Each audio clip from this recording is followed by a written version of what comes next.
Today's lesson is going to be a fun one. The art of spawn camping. I spawn camp a lot. As a flanker, it is like a crucial skill to have. It helps get you, it keeps fights in your favor for longer, uh, especially with how many sustained ultimates there are in the game that can like really drag things out.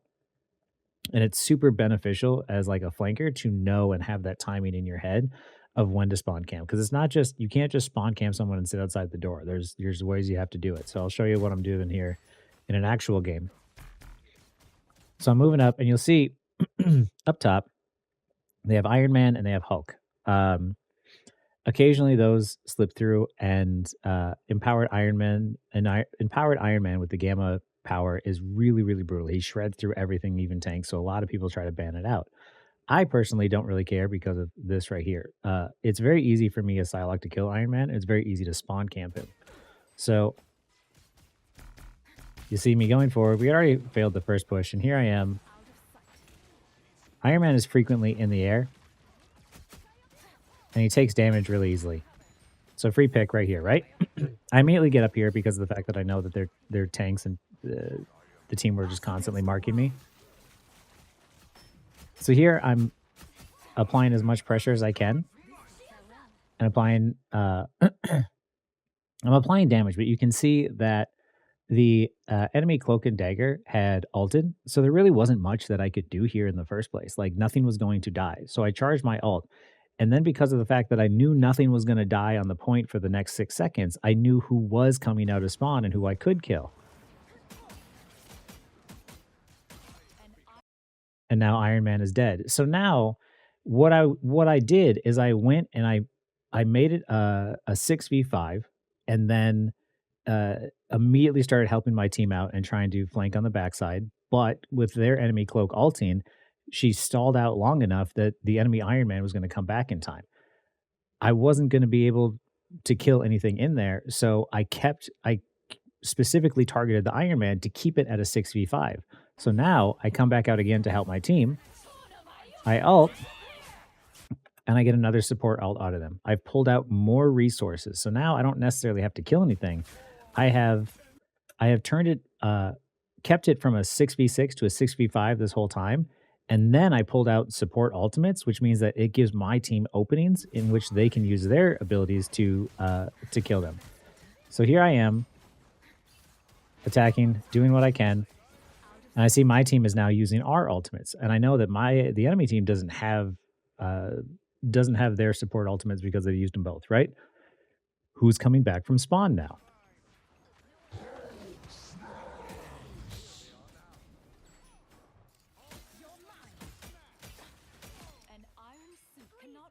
You see how this entire time I was constantly rotating around, and it wasn't just as simple as like, oh, spawn camp the Iron Man and just sit out the side and wait for him and just keep spawn camping him. It's okay, like I'm going to pick my moments of when to spawn camp someone.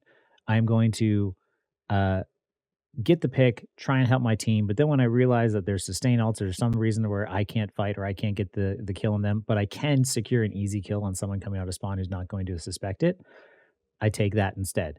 You don't want them to ever regroup as six. This is kind of goes into the talk of like, the video I had on like staggering, how you don't want them to ever group as six. So you try to do what you can to always keep that numbers game in your advantage.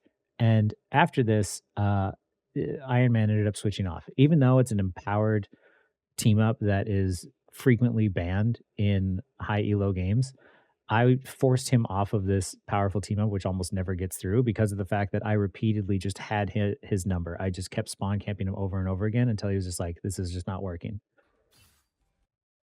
So here is another video where I do it again. This poor guy. And there's a second reason why you would spawn camp someone repeatedly. If you can repeatedly kill the same person over and over and over again, you will tilt them and you will tilt their team. So I did kind of pick on the Punisher in this game. So here I'm waiting. I'm trying to make sure that they are fully distracted before I engage. I don't want to be the first to engage. So I hop down facing the enemy because I know that he's going to want to use that full ammunition. I see Punisher. I execute and I get out. Now, once again, after you execute someone, go back to helping your team, right? But keeping in mind, it takes 10 seconds for someone to respawn and probably about 4 or 5 seconds to get out the door, right? So now I know who's going to be coming out the door. Well, there's Punisher.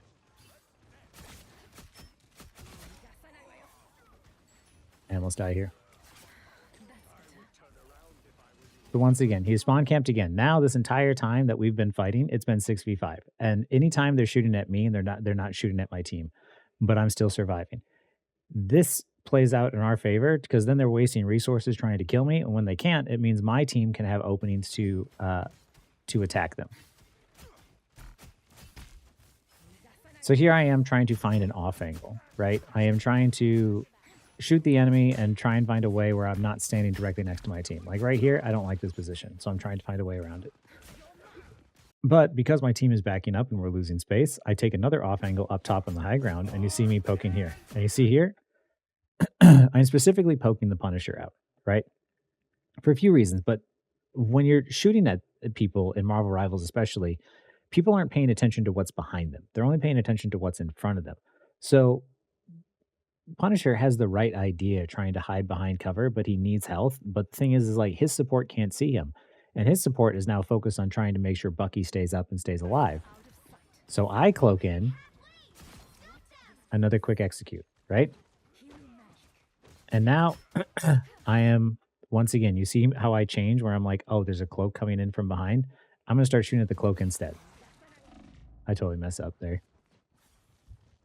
Because if you're shooting at the cloak, that means because if you shoot at the invisible woman, the cloak is just going to heal because that's what she sees directly in front of her. But if you shoot at the cloak, it's a better chance of executing someone at the very back because they're just not being looked at.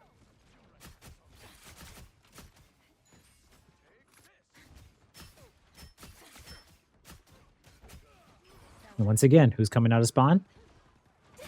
Punisher. And you see how he's not getting any assistance whatsoever? His team is just not looking at him. He is a free pick every single time. And I'm doing this specifically because of the fact that they just never get to group as 6.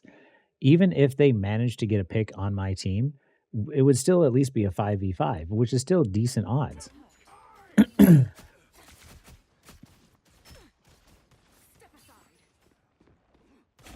I get played here. I'm not gonna lie. I was trying to bait him around and it did not work. Oof, my goodness, the compression. There we go.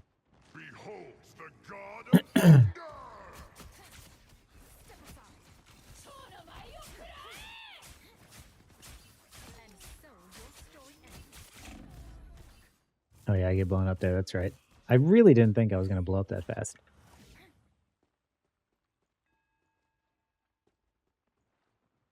But here's the thing. I have killed this Punisher so many times. I've spawn camped him so many times that he was like maybe like 1 in 4 at this point. And I was like, I just need to keep tilting them. I thought that was maybe Punisher or somebody on the back. But once again, now I'm specifically making it a point to target him because of the fact that it's going to tilt him, it's going to throw him off, and it's going to throw his team off, and everyone's going to be upset. Part of this game is understanding that just as you can get tilted, you can have the chance to tilt the enemy team.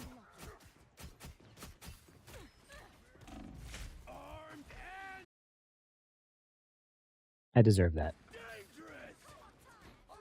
They were just really tired of me just constantly at their back line, just harassing them, so that's understandable. But it doesn't play out in their favor. Like, they kill me thinking that, well, okay, maybe when we kill the Psylocke, we'll be able to, like, move forward.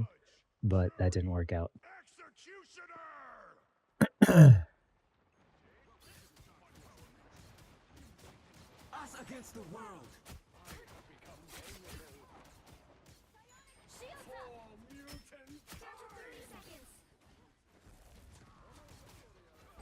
It was the Punisher again. Okay, here's an interesting thing I do. I'm not shooting the enemy, but why am I not shooting the enemy? The cart's not moving. My team is still regrouping after everything. I see an opportunity where maybe I can get a kill. But look how much time I stalled for my team to come back, and if I would have shot the enemy, they would have turned and said, "Oh, we gotta kill the Psylocke on the point." But because I didn't turn, they automatically thought the cart was still moving because they just weren't paying attention. It would have been nice to get the pick on the Winter Soldier, but at the same time, I thought to myself, "Well, I could just sit here and wait and stall as much time as I can, so hopefully my team has enough time to regroup and come back in time, or at least survive."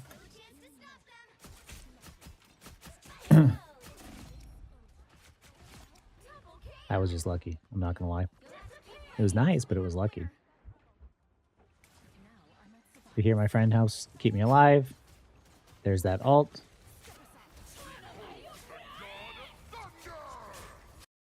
By the way, as Psylocke, you're going to see me a lot of times jump upwards and then alt. As you fall, you're still going to be alting just the same. When you go up, you have a much lower chance of getting hit with any CC. This cap ult helped stall it out really badly.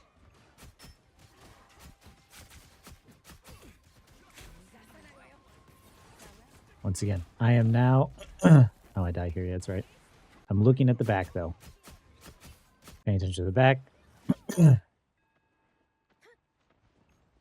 Trying to repeatedly shoot the Punisher, and I go up and I take the off angle. I execute him, and I go right back to causing a distraction and charging my ult.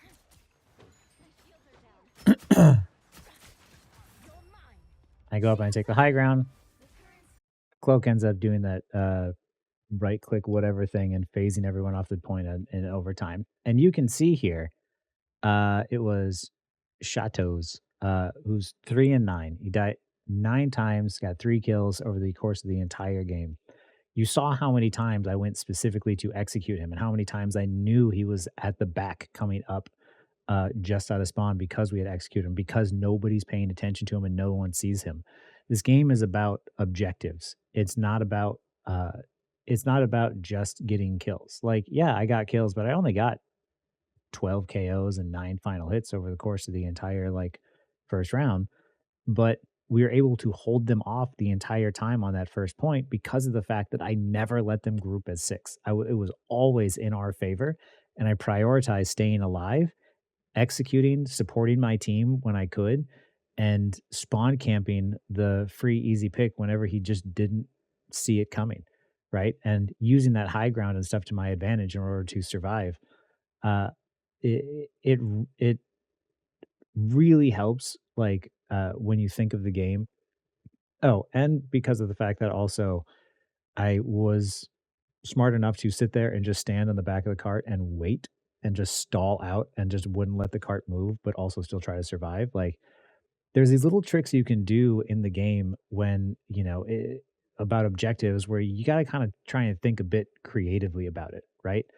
Uh, so, find cheeky ways to back cap or stall the card out or, spawn camp someone. But just make sure that, like, if you do spawn camp someone, remember the numbers game. Like, okay, I'm going to spawn camp this person because of the fact that I can't help on point. So I will leave them in that 5v5 and I will go and spawn camp the person for free and then keep it a 6v5 when I come back, right?